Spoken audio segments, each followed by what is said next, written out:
네, 오늘 하나님의 말씀은 마가복음 4장 26절에서 29절까지 말씀입니다. 신약성경 59쪽에 있는 마가복음 4장 26절에서 29절 4절밖에 안 되기 때문에 우리 같이 한 목소리로 같이 읽겠습니다. 시작. 또 이르시되 하나님의 나라는 사람이 씨를 땅에 뿌림과 같으니 그가 밤낮 자고 깨고 하는 중에 씨가 나서 자라되 어떻게 그리 되는지를 알지 못하느니라. 땅이 스스로 열매를 맺되 처음에는 싹이요 다음에는 이삭이요 그 다음에는 이삭의 충실한 곡식이라. 열매가 익으면 곧 낫을 대나니 이는 추수 때가 이르렀습니다. 아멘. 우리 앞뒤 좌우 돌아보시면 놀라실 일들이 있습니다. 한번 앞뒤 좌우 돌아보시길 바라겠습니다. 사랑하고 축복하고 반갑습니다. 오늘 496장 찬양처럼 비가 오고 바람 부고 이 폭우 속에 이 또 가까운 거리도 아닌데 먼 곳에서 그리고 몸도 편치 않으신데 오신 우리 전도사님, 그리고 또 우리 또 집사님 지팡이 짚고 또 이렇게 다른 사람들은 이 코로나 때문에 무서워서 교회를 못 나오시는데 그럼에도 불구하고 몸이 아프신데도 지팡이 짚고 나오시는 제가 그냥 저는 그냥 여기 계신 한 분 한 분들을 보면서 은혜를 받고 한 분 한 분을 보면서 진짜 감격으로 이제 잠시 이제 기도할 때 찬양할 때 일어났는데요. 또 우리 안양에서 또 우리 귀한 또 성도님 오시고 너무너무 또 감사합니다. 오늘 이제 이 말씀을 저는 이제 알고 있기 때문에 여러분들한테 전하고 나면 왜 더 목사님이 감격하고 감동하고 있는지 이제 나중에 이제 듣고 나면은 아실 겁니다. 저는 이제 이 말씀을 전하기 위해서 미리 알고 또 이제 제가 은혜를 받고 있었기 때문에 어떻게 이 본문 속에서 오늘 또 하루에 예배드리는 이 광경에 하나님의 은혜가 임할까라는 이런 부분에 역시 우리 하나님은 멋쟁이시고 최고시다라는 걸 다시 한번 이렇게 영광을 올려드릴 수밖에 없습니다. 예, 오늘 우리가 4장에는 여러 가지 비유를 지금 말씀을 나누었습니다. 씨 비유, 네 가지 밭의 비유, 그 다음에 등불 비유, 그 다음에 오늘 자라나는 씨 비유, 그 다음에 이제 우리가 다음 주 겨자 씨 비유에 대한 말씀을 계속 이 씨에 관한 말씀을 나눌 텐데요. 오늘 이 하나님의 나라가 초점이에요. 씨가 초점이 아니라 26절에 보면 하나님의 나라는 사람이 씨를 땅에 뿌림과 같으니 라고 예수님께서 지금 제자들과 많은 사람들에게 말씀하실 때 예수님의 초점은 목적은 뭐냐면 하나님의 나라를 알리고 전하는 거예요. 근데 우리는 하나님의 나라를 경험해보지도 가보지도 않았기 때문에 어떤 식으로라도 그것을 이해하고 납득하기 위해서는 예수님이 가장 쉬운 방법, 가장 우리가 알 수 있는 비슷한 방법 어떻게 하면 알려줄 수 있을까라는 그 방법으로 오늘 이제 농사 짓는 방법에 대해서 그 하나님의 나라를 지금 말씀하고 있는 걸 볼 수가 있습니다. 그러므로 하나님의 나라는 농사 짓는 방법과 같다라는 이런 아주 100% 정의는 아니지만 하나님의 나라는 이와 같다라는 비유로 우리가 알지 못하고 깨닫지 못하니까 가장 알기 쉽고 깨닫기 쉽게 지금 말씀하고 있는데 오늘 26절에서 29절까지는 뭐가 주제고 핵심이고 초점이냐면 하나님의 나라라는 거죠. 그 하나님의 나라는 다른 말로 두 자로 뭐예요? 천국이에요. 그러면 여러분들이 천국 하면 언제 갈 수 있는 걸로 우린 알고 있어요? 네? 죽어서 가는 거. 목적지는 그거고 우리의 최종지는 맞습니다. 그러나 우리가 그렇게만 알고 있는 죽어서만 가는 천국 하나님 나라가 아니라 이 땅에 예수님이 오시면서부터 이미 하나님의 나라는 시작이 된 거예요. 그래서 이미와 그런 신학적인 용어로는 아직이라는 걸 쓰고 있습니다. 예수님이 이 땅에 오셨을 때 이미 하나님의 나라는 시작이 됐고 그리고 완성, 아직은 완성되지 않았는데 완성은 다시 오시는 주님 예수님이 뭐 하시는 날? 재림하시는 날이 완성이라는 거예요. 그럼 지금 예수님이 오시면서 다시 오실 때까지 지금의 이런 상황은 기간은 어떤 나라예요? 하나님의 나라가 우리 안에 임하고 있다라는 거죠. 안 믿는 사람들에게는 상관이 없지만 우리 믿음의 사람들은 이제 예수님이 오심으로 인하여 이미 하나님의 나라가 시작되고 진행되고 있으면서 완성은 주님이 다시 오실 때까지 이루어진다라는 이러한 말씀인데, 오늘 하나님의 나라의 주인공이 되시고 주인이 되시고 그 하나님의 나라에 우리가 들어갈, 앞으로 우리가 들어갈, 지금 이미 시작은 되었지만 완성된 이 하나님의 나라에 들어가려면 알려주셔야 되는 거예요. 너희들이 이제 하나님의 나라에 들어갈 거야. 그러면 하나님의 나라가 무엇인데요? 뭐 하는데요? 어떤 곳인데요? 어떻게 생겼는데요? 저와 여러분 알아요? 몰라요? 지금 이제 우리가 요한계시록도 있고 성경 말씀을 알고 있다 보니까 하나님의 나라는 이 정도인가 봐. 마치 장님이 코끼리를 이렇게 더듬더듬 만져서 코를 만지고 다리를 만지고 꼬리를 만질 때 어떤 생각과 추측을 하듯이 우리가 그런 생각을 할 수 있지만, 완벽하게 하나님 나라의 주인 되신 예수님은 우리를 그쪽으로 이끌고 가시기 위해서 이게 비유로 알기 쉽게 오늘 어떠냐, 농사 짓는 방법으로 알려주고 계시는 걸 볼 수가 있습니다. 제가 오늘 이제 차를 타고 이렇게 오면서 오늘 이 말씀 비유를 어떻게 예를 들을까? 예를 들어서 어떤 분이 우리가 가보지 않은 외국을 가셨어요. 외국에 여행을 갔다 오셨는데 우리나라에 없는 음식과 재료가 거기에는 있어서 너무 맛있게 먹은 거예요. 근데 이제 그분이 우리나라에 와서 우리들에게 그걸 설명하려면 재료도 우리나라에 없어요. 맛도 어떻게 표현할 수가 없어요. 그럼 어떤 식으로 표현할 것 같아요? 우리나라에서 가장 비슷한 재료와 그런 맛을 설명하는데 그게 완벽하게 똑같아요? 틀려요? 틀리지만 그래도 어떻게 하든 내가 거기서 외국에서 여행을 갔을 때 너무나 맛있고 잊혀지지 않는 그 음식을 좀 알려주고 싶은데 우리나라에 재료도 없고 그런 맛이 비슷한 건 없는데 그래도 근사치를 알리기 위해서 소개하는 것, 그게 바로 오늘 이 비유의 말씀인 걸 볼 수가 있습니다. 그래서 하나님의 나라를 예수님께서 말씀하고 알려주기 위해서 오늘 본문은 농사 짓는 방법에 대해서 지금 설명하고 계시는 걸 볼 수가 있습니다. 그런데 오늘 농부가 씨를 지금 어디다 뿌려요? 땅에다 뿌려요. 근데 여러분 같으면 우리가 이제 이미 4장 1절부터 쭉 배워서 나왔을 때 4가지 밭에 어떤 밭에다가 농부가 씨를 뿌릴 것 같아요? 농부가 씨를 뿌릴 때는 수확과 많은 결실을 얻기 위해서 뿌리기 때문에 우리나라 정서상 유대인하고는 좀 다르겠지만 어떤 땅에 가시떨기 막 돌밭 이런 데다가 씨 뿌리는 어리석은 사람은 없을 겁니다. 가장 좋은 옥토밭, 좋은 밭에다가 돌도 없고 가시도 없고 덤부레기도 없는 이런 잘 싹이 나올 수 있는 충분한 조건이 있는 그런 밭에다가 씨를 뿌릴 거예요. 오늘 이제 그런 것들을 염두에 두시면서 농부가 씨를 뿌렸습니다. 씨를 뿌렸는데 자라나고 여기 오늘 28절에 보면 싹이 나고 이삭이 나고 곡식이 열리게 하는 걸 농부가 하는 거예요? 아니면 누가 하는 걸 것 같아요? 근데 우리 농부들은 다 자기들이 하는 걸로 알고 있잖아요. 반복되는 습관과 그리고 경험과 그런 습득된 지식에 의해서 농부가 씨를 뿌리고 거기서 끝나나요? 밤낮 깨는 중에, 자고 깨는 중에 신경 쓰는 잖아요. 돌봐주잖아요. 이게 땅이 마르진 않았을까? 아니면 이렇게 또 좀 요즘같이 막 너무 폭우 속에서 이 지금 다 썩지는 않을까? 아니면은 무슨 덤부레기나 이 가시나 이런 어떤 것들이 이게 싹이 나오는 것들을 막지는 않을까? 이런 것들이 농부가 하는 일인 걸 볼 수가 있습니다. 문제는 뭐냐면 오늘 핵심이 하나님 나라지만 오늘 그 농사 짓는 방법에서 그런 열매를 결실할 수 있는 것을 지금 농부가 할 수 있는 권한이 있는 거예요? 없는 거예요? 농부가 아닌 것도 같고 긴 것도 같고 수고는 하는데 권한은 없어요. 오늘 그거예요.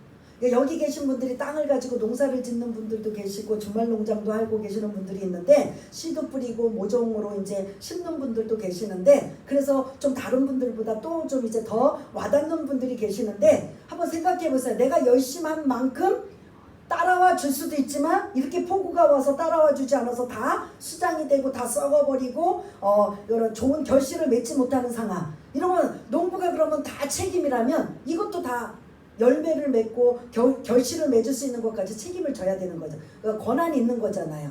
그럼 오늘 말씀 속에 농부는 씨를 뿌렸지만 나머지 결실을 맺는 건 누구의 역할이냐는 거죠. 네, 너무나 여기 계신 분들은 잘 알고 계셔서 권한은 하나님께. 그래서 나름 그러면 권한이 하나님이니까 나는 뭐 아무것도 안 하고 씨만 뿌리고 나머지는 하나님 앞에 맡겨야지 라고 하는 거는 아니지만, 때로는 뭐 물도 메말랐으면 비가 안 오면 물도 좀 줘야 되고, 너무 많이 비가 이렇게 오면 수로를 만들어서 더 이상 이렇게 피해를 보지 않도록 여러 가지 방법을 쓰는 일은 농부가 하는 일이에요. 그러나 여기까지라는 거죠. 그게 싹이 나고 이삭이 나고 그리고 이런 곡식으로 완성품이 되기까지는 옆에서 수고하고 애쓴 농부의 역할은 있지만, 그 권한, 이 모든 능력은 어디서부터 나오냐는 거죠. 오늘 이게 이제 이 본문 속에 중요한 부분인 걸 볼 수가 있습니다. 여러분들이 미리 말씀을 대답을 하신 것처럼 누구의 역할이 반드시 필요한 거예요. 하나님의 역할이 필요한 거죠. 고린도전서 3장 6절에 보면 고린도 교회가 한참 막 시기와 분쟁으로 막 다툼이 일어나니까 사도 바울이 그러잖아요. 복음의 씨를 뿌렸을 때 나는 심었고 아볼로는 뭐 했죠? 아볼로는 뭐 했어요? 뭐 아볼로파, 뭐 개바파, 뭐 바울파 해갖고 막 교회가 은사가 하나님 앞에 막 충만하게 받으니까 막 이 고린도 교회가 시끄럽고 분쟁이 일어나는데 바울이 딱 정리를 해주잖아요. 나는 심었고 아볼로는 물을 주었고 자라나게 하시는 이는 누구다? 하나님이시라는 거죠.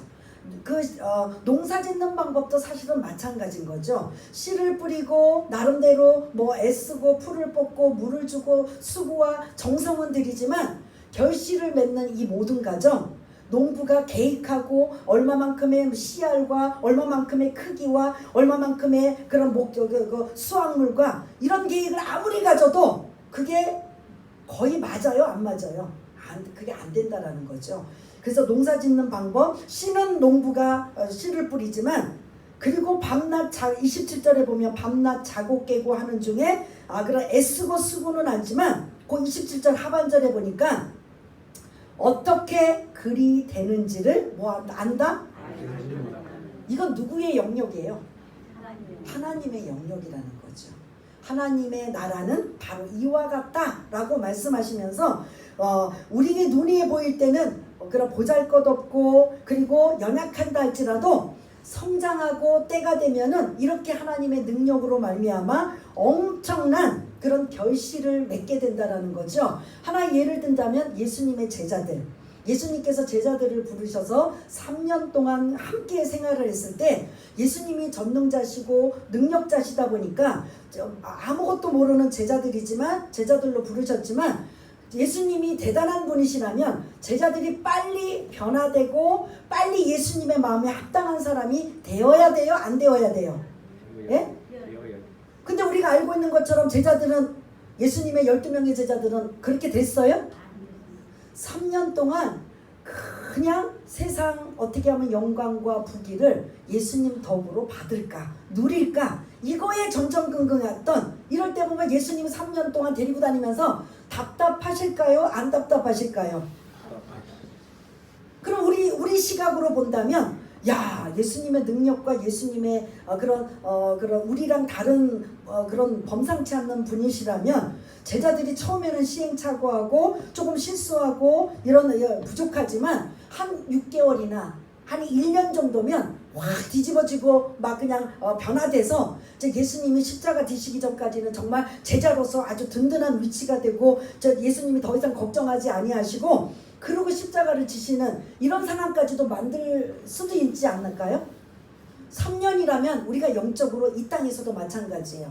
각각의 개척교회나 여러분들이 어떤 전도 대상자나 이게 마음대로 뜻대로 안 되는 게 이게 영적인 일이란 말이에요. 그때 오늘 이 말씀을 가지고 여러분들이 힘을 얻고 그리고 위로를 받으시기를 바라겠습니다. 하나 예를 들어도 우리도 이제 10년째 되잖아요. 10년째 되면 막 저도 얼마나 바람직한 아주 그냥 소원과 소망과 계획을 갖고 있겠어요. 막 이곳이 가득 차고 막 그냥 그래서 또 더 다음 일을 하고 그래서 이왕이면 제가 이 자리를 물러날 때 후계자에게 든든하고 안전하고 막 그냥 좀 괜찮은 자리에 세상 사람들이 기준으로 괜찮은 것으로 이렇게 해서 좀 물려주면 얼마나 좋을까라고 하는데 사실은 아직까지 앞으로는 하나님께서 그렇게 해주시겠지만 아직까지는 그렇지도 못하 보니까 현실을 바라보며 그런 낙심할 수도 있고 사실은 이런 여러 가지 생각이 올 수밖에 없습니다. 거기다가 더 설상가상으로 뭐가 지금 교회들마다 위협이 왔어요? 코로나 바이러스로 인하여 오늘 권사님 기도하실 때 교회가 찬양과 기도로 넘쳐야 되는데 이게 바깥으로 새면은 저 교회에서 무슨 일이 생길까 안 믿는 사람들에게 이게 두려움과 공포의 대상이 돼버리니 이게 어떻게 이게 말이 안 되는 상황이지 않습니까? 그래서 그나마 있는 숫자도 적어지고 빠지고 그래서 비어있고 그래서 아주 그냥 야무진 계획과 소망은 어느 순간부턴가 이게 정체돼 버려서 이거 어떻게 하면 좋을 것인가 답답함 속에 있는 상황이 사실 우리들의 생각이라고 볼 수 있는 겁니다. 그것뿐이겠습니까? 여러분들 전도할 때도 마찬가지잖아요. 어떤 분들이 그냥 정말 하나님의 은혜로 빨리 순종하고 따라와서 빨리 잘하고 배워서 하나님의 자녀가 되는 자가 있다 하는가 하면 그런 자는 열에 한 명, 백에 한 명이에요. 대부분은 뭐예요? 그냥 힘들게 하고 질질 끌고 많은 시간을 투자해서 결국 이제 나중에 하나님의 자녀가 되는 이러한 일들을 본다면 오늘 이 말씀 씨를 뿌리는데 그 씨의 역할은 우리가 해야 되는 거죠. 그러나 나머지 역할은 누구의 권한이고 영역이에요? 하나님의 능력과 권한과 영역이라는 걸 여러분 잊지 마시길 바라겠습니다. 그래서 어떤 때는 교회를 바라보며 그리고 어떤 한 분의 이제 지난주도 말씀드렸지만 어떤 분은 열심히 기도하고 전도도 열심히 하고 나름대로 애쓰고 수고하는 일들이 엄청난데 그분의 자체를 보면 왜 저렇게 사실까? 왜 저렇게 힘들까? 저렇게 어렵까? 우리는 그걸 판단하면서 정죄하고 비판하고 할 때가 너무 많은데 이건 하나님의 영역이라는 거예요. 빨리 결실할 수도 있고 좀 늦게 결실할 수도 있고 그리고 좀 더 길게 볼 수도 있는데 우리는 우리의 시각과 우리의 기준과 잣대로 교회가 왜 저래? 왜 붕괴한데? 왜 전도했는데 열매가 없어? 그리고 저 사람은 나름대로 열심히 신앙생활해서 다른 사람 몰라도 저 사람만큼은 복을 줘야 되는데 왜 그런 일들이 일어나지 않아? 이거 우리 생각이에요? 하나님 생각이에요? 우리 생각으로 늘 우리는 뭐 하고 있는 거예요? 정죄하고 죄를 지금 짓고 있는 거죠. 하나님 뜻이 그래 궁금은 하지요. 하나님 뜻이 무엇일까?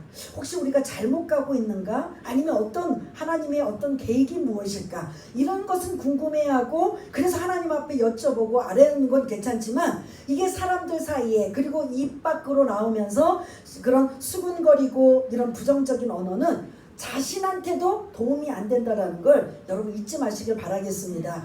그 교회, 그 사람, 그 나름대로 얼마만큼 힘들고 어려운 거는 여러분들 다 아시잖아요. 교회도 마찬가지고 나름대로 애쓰고 수고하고 노력하는데도 아직 그게 때가 아니어서 기다려야 된다면 그거는 어쩔 수 없는 거고 우리 개인의 신앙도 마찬가지예요. 열심히 하나님을 신뢰하고 인격적으로 섬기고 나름대로 흔들리지 않고 요동하지 않고 하나님만 바라보고 있는데 여전히 내 문제는 풀려지지 않고 어려운 상황이 있다고 그거 가지고 믿음이 있다 없다 아니면 어떤 상황으로 판단한다면 이거는 우리는 하나님 앞에 엄청난 죄를 지고 있다는 걸 여러분 잊지 마시길 바라겠습니다. 답답은 하실 거예요.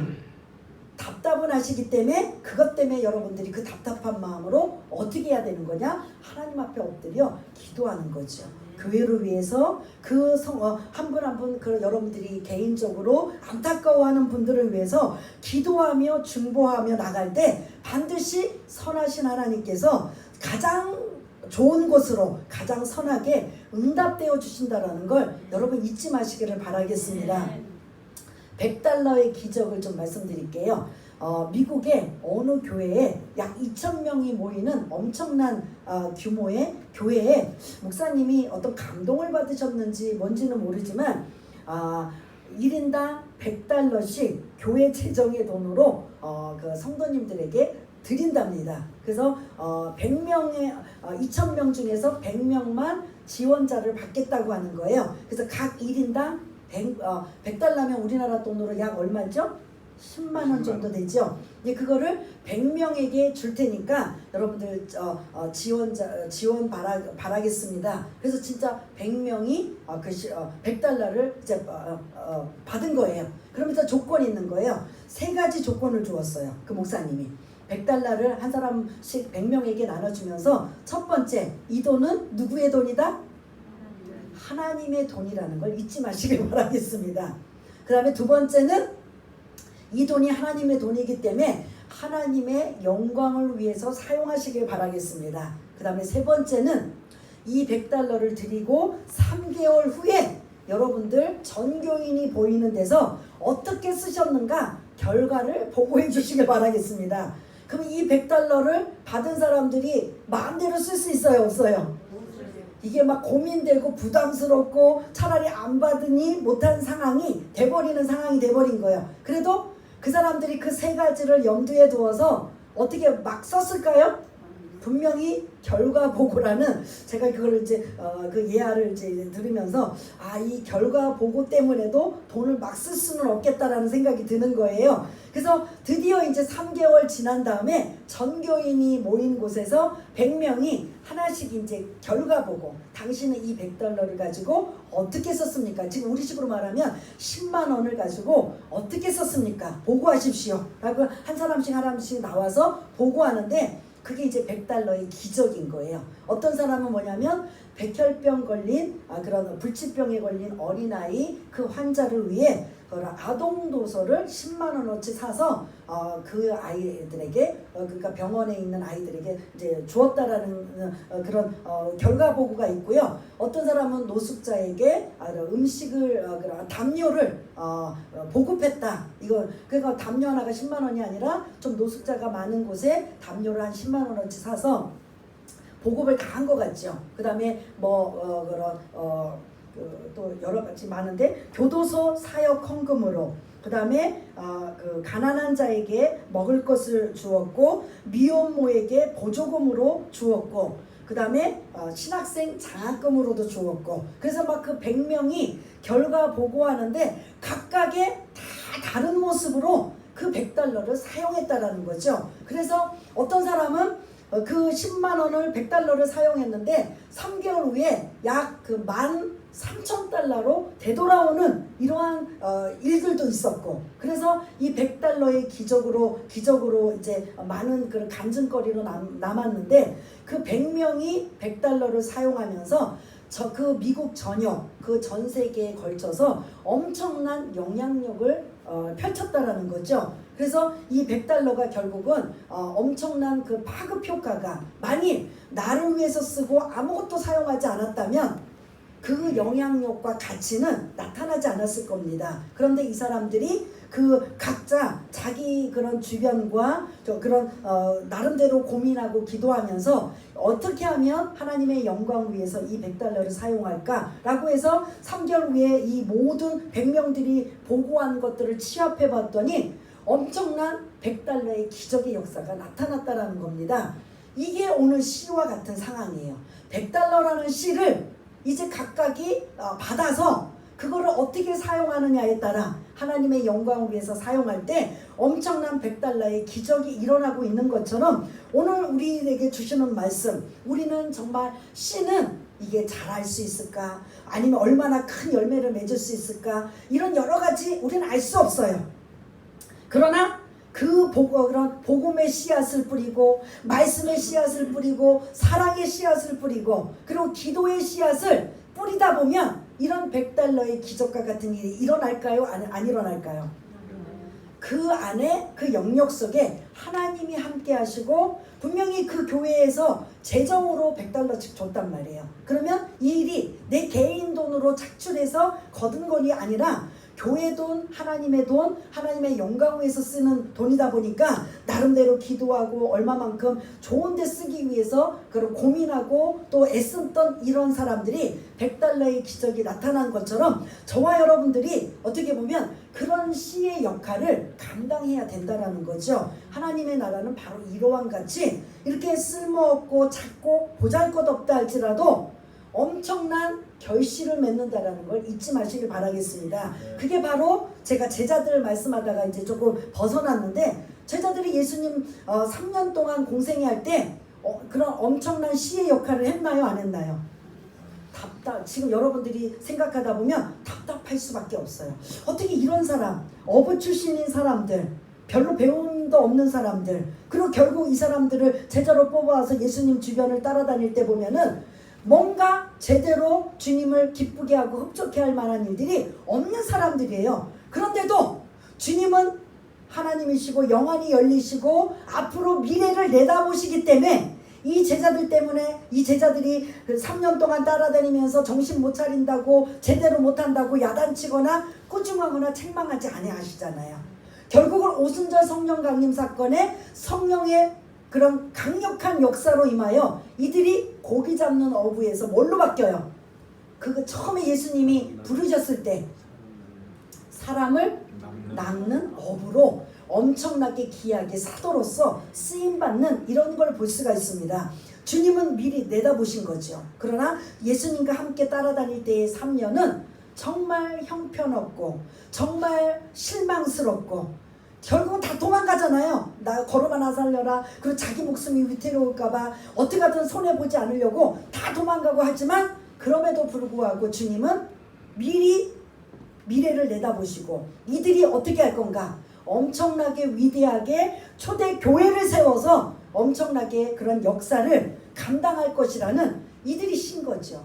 12명의 제자라는 그 보잘것없고 형편없는 그 씨를 예수님께서 불러 모으셔서 예수님의 하나님의 능력과 권한으로 성령의 역사로 말미암아 이 제자들의 12명으로 인하여 없어서는 안 되는 그런 엄청난 그런 기독교 역사를 이루게 되는 교회의 역사를 이루게 되는 이러한 장본인들이 누구였어요? 제자들이었다라는 거죠. 근데 그것만인가요? 저도 이 말씀을 묵상하면서 저도 부족하지만 감히 제가 그냥 하나님의 자녀가 된 것도 귀하고 감사한데 제가 말씀을 사모하고 그리고 또 은혜를 받으니까 신학교 가고 싶은 마음, 공부를 더 하고 싶은 마음, 성경 말씀을 더 알고 싶은 마음 때문에 신학교를 가서 또 나름대로 하나님께서 훈련을 시키시고 해서 제가 감히 이 자리에 올 거라고는 상상도 못하셨을 여기 계신 분들도 아마 느끼실 거예요. 제가 목사가 돼서 만난 분들도 계시지만 아닌 분들도 계시기 때문에 저 자신도 이건 기적인 거예요. 그러니 모르는 가족들이나 저를 알고 있는 지인들이 제가 이 자리에 있다는 것 자체는 더 놀라울 수밖에 없는, 저도 마찬가지예요. 제가 이 자리에 있는 건 이렇게 하나님의 권한과 능력과 은혜로 이 자리까지 오게 됐다라는 거죠. 저만 그래요? 여기 계신 우리 안수 집사님들, 권사님들, 집사님들, 성도님들 모두가 해당이 된다라는 거예요. 그게 언젠지는 모르지만 늘 꾸준히 그 하나님의 그런 믿음을 가지고 기대하고 기다리고 소망하면 반드시 하나님께서 각각의 재능과 달란트를 가지고 어떻게 하신다? 하나님께서 쓰신다라는 거죠. 저와 같은 사람도 쓰셨잖아요. 제가 뭐 똑똑하고 잘나고 많이 배우고 막 그냥 리더십이 강하고 막 엄청나서 이 자리에 쓴 게 아니라 가장 보잘것없고 초라하고 부족하기 짝이 없는 저를 썼다면 여기 계신 분들도 다 쓸 수 있는 이러한 영향력이 있다라는 거죠. 그래서 우리가 다시 한번 오늘 이 말씀을 통해서 하나님 나라에 여러분들 씨를 심으시기를 바라겠습니다. 그 씨는 복음의 씨가 될 수도 있고 기도의 씨가 될 수도 있고 말씀의 씨가 될 수도 있고 여러 가지 그런 위로와 헌신과 여러 가지 씨를 여러분들이 심으시면 반드시 하나님께서 하나님의 능력을 믿음으로 기다리며 소망하는 자에게는 그 씨가 어떻게 될 것 같아요? 그냥 거기서 머무를 것 같아요? 반드시 이 싹이 나고 28절을 보면 이삭이 나고 결실하는 곡식과 같다라는, 결실이라는, 열매라는 이러한 것을 맺게 된다라는 거죠. 이게 하나님의 방법인 거예요. 그래서 조금 전에 말씀드린 것처럼 교회가 아직 막 급성장하는, 모두가 급성장한다면 그거보다 바랄 것이 없지만 왠지 모르게 더뎌지고, 왠지 모르게 개인들의 그런 문제들이 더뎌지고, 여러 가지 이런 상황 속에서 있다 할지라도 여러분들 요동하지 말고 흔들리지 마시길 바라겠습니다. 하나님을 믿는 그 믿음 하나만 가지면 나이 먹어서도 하나님 앞에 쓰임받고, 마지막 숨이 거두기 직전까지도 하나님 앞에 쓰임받고, 이거는 우리 기준과 판단을 내려놓으시기를 바라겠습니다. 왜냐하면 저와 같은 사람도 하나님 앞에 쓰임받고, 예수님의 제자들이 막 다 스펙과 다 준비가 된 사람이어서 그 제자로 불림받았어요? 아니잖아요. 근데 우리는 그것보다 낫잖아요. 제자들보다. 처음에 지금 훈련받고 믿음 생활 잘하시고, 이 우한 코로나 바이러스임에도 불구하고 저 어떻게 보면 목숨 걸고 나오시고, 거기다가 또 몸이 아프셔가지고 막 그냥 지팡이 짚고 그 먼 길을 또 전철을 몇 번씩 타시고 오시고, 이러한 사모하는 마음으로 오신 여러분들, 하나님께서 그냥 내버려 두시겠습니까? 절대 아니라는 거죠. 근데 우리가 우리의 성급함과 우리의 인내 없음과 우리의 기다림이 없음 때문에 우리가 늘 넘어지고 우리 스스로 포기해버리는 일만 없다면, 반드시 하나님은 우리를 통해서 열매를 맺으시고 결실을 맺는다라는 걸 잊지 마시기를 바라겠습니다. 나는 나이가 많아서 뭐 아무것도 몰라요. 근데 오늘 우리 한춘자 성도님 딱 보면 그 거의 70이 다 되시는데도 무슨 자격증을 따셨죠? 요양사 자격증 따셨잖아요. 그거 핑계댈 게 아무것도 없어요. 나이 많아서, 뭐 몸이 불편해서, 뭐 때문에. 하나님의 능력과 하나님의 이런 강권적인 인도하심만 있다면, 나이를 드시든 어린아이든 부족하고 연약하든 하나님은 그런 소박하고 오직 하나님만 신뢰하는 자를 들어 쓰시고 사용하신다라는 걸 잊지 마시기를 바라겠습니다. 그래서 오늘 결론, 하나님 나라의 씨앗을 우리가 심고 있는가. 그래서 결국 심으라는 소리죠. 그 씨를 뿌리고 결실을 맺기 위해서는 기다림의 시간이 필요한 거죠. 마치 농부가 씨를 뿌린 다음에 몇 달을 기다려야 결실을 맺고 열매를 얻는 것처럼, 여러분들 우리가 그러한 영적인 그러한 농부가 되시길 바라겠습니다. 영적인 씨앗이 되어서 다른 사람들을 비교하고 다른 사람들이 기준으로 봐서 실망하고 좌절하고 낙심할 것이 아니라, 아이들도 키워서 보면 그래요. 어떤 아이는 좀 빨리 따라오고 어떤 아이는 느리게 따라와도 결론은 다 알고 있다. 근데 우리는 성급해서 우리 좀 이제 어린아이들이 여기 이제 우리 손주들이 많다 보니까 빨리 기냐, 빨리 일어서냐, 빨리 뛰어가냐, 이거 이제 막 그것 때문에 엄마들이 많이, 할머니들이 막 조급해하는데, 시간이 지나면 그게 문제 돼요, 안 돼요? 아무것도 안 돼. 5살 뭐 6살 됐는데 언제 기었느냐 고민하고, 언제 섰느냐 걸었느냐 그 고민 아무것도 할 필요. 근데 우리는 그런 것 갖고 고민하면서 전전긍긍하잖아요. 그런 고민들은 내려놓으시고 어떻게 하느냐? 하나님이 우리를, 하나님의 능력과 권한으로 우리를 자라나게 하시고 열매를 맺게 하시고, 그런 은혜로 우리가 살아간다라는 걸 잊지 마시기를 바라겠습니다. 실망하지 마시고 낙심하지 마시고, 저처럼 예수님의 제자들처럼 부족하고 연약하지만 하나님 앞에 붙들리면 그 자는 들어 쓰신다라는 거. 나이, 환경, 그리고 그런 실력, 여러 가지 모든 것들을 초월해서 그런 쓰임 받는다라는 걸 잊지 마시고, 하나님의 나라에 위해서 저와 여러분들이 계속 뭐를 심어야 돼요? 씨앗을 심으시는 저와 여러분 모두가 다 되시길 바라겠습니다. 우리 한번 반주에 맞춰서 잠시 나는 이 하나님의 나라의 씨앗을 심고 있는가, 계속 심고 있는가. 우한 코로나 바이러스로 인해 모든 것들이 스톱되고 있는 상황에 나는 어떤 식으로라도 나는 움직이고 활동하고 역동력이 있어야 된다라는 걸 여러분들이 한번 성령님의 도우심으로 임하여서 그냥 수명만 연장하는, 신앙만 연장하는, 그냥 겨우겨우 연장하는 신앙이 아니라 오히려 그럼에도 불구하고 위기는 기회이기 때문에 그럼에도 불구하고 말씀의 씨앗을 뿌리고 그런 복음의 씨앗을 뿌리고 그 다음에 기도의 씨앗을 뿌리고 위로와 감사와 헌신의 씨앗을 뿌릴 수 있는 우리 모두가 되기 위해서 우리 한번 잠시 기도하는 시간을 갖겠습니다. 다 같이 기도하겠습니다. 하나님 아버지 은혜를 감사합니다. 예수님은 우리 모두 한 사람들이 한 사람도 나고자가 되지 않고 하나님의 나라로 이끌기 위해서 하나님의 나라는 이런 것이란다. 그런데 가장 비슷하게 말씀하시는 게 오늘 농사 짓는 방법에 대해서 말씀하고 있습니다. 우리는 세상적인 기준으로 잘 배우고 똑똑하고 능력 있고 대단한 사람들만 쓰임받는 줄 알지만 그건 세상 방법이고 하나님의 방법은 부족하고 연약하고 힘이 없고 나약하고 배운 것이 없고 나이가 많고 몸이 아프고 불편해도 하나님이 들어주시려고 한다면 그들은 위대하게 귀하게 아름답게 쓰임받는 줄 믿습니다. 예수님의 제자들을 생각해보세요. 그들은 예수님의 마음에 합당한 자들이 한 명도 없습니다. 오히려 답답하고 믿음 없는 자고 오히려 걸그적거리는 이런 제자들을 믿을 수밖에 없습니다. 그럼에도 불구하고 미래를 바라보시며 영원히 열려있는 하나님 예수님으로서는 그 자들이 이제는 어떻게 그저 고기 잡는 어부가 아니라 사람을 낚는 어부로 위대하게 아름답게 교회가 탄생되며 그 교회를 통하여서 귀하게 아름답게 쓰임받는 사도로 될 것이라는 걸 주님은 알고 계시기 때문에 그들을 늘 끊임없이 가르쳐주고 계시는 걸 볼 수가 있습니다. 우리도 마찬가지입니다.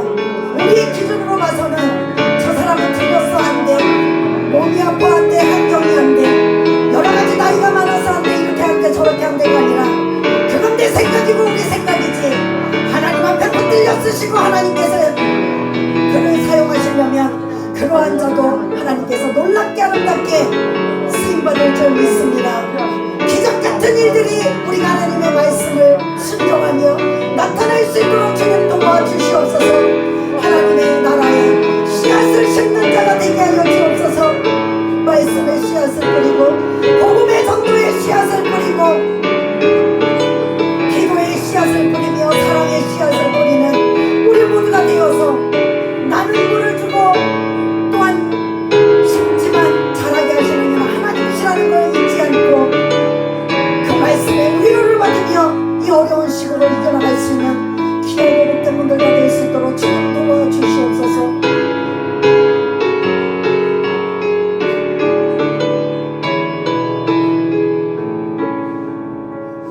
하나님 아버지, 오늘 말씀이 생명의 말씀, 능력의 말씀, 권능의 말씀, 위로의 말씀, 소망의 말씀, 다시 일어설 수 있는 그런 은혜의 말씀이 될 수 있도록 우리 10년 간절 골수를 말씀을 통해서 깨닫게 하시고 다시 일어서게 하시고 힘을 얻는 말씀이 될 수 있도록 주님 도와주시오. 하나님 나라의 씨앗을 심는 자가 어떤 상황과 여건이라 할지라도 그런 자가 심는 자가 될 수 있도록 주님 도와주시기를 원합니다. 그런 자를 하나님은 사용하십니다. 그런 자를 하나님께서 들어쓰신다라는 걸 우리가 다시 한번 기억하고 그 말씀대로 순종하며 쓰임받는 모든 자들 다 될 수 있도록 주님 도와주시옵소서. 모든 것 감사드리오며 사랑이 많으신 우리 주 예수 그리스도 이름으로 기도드리옵나이다. 아멘.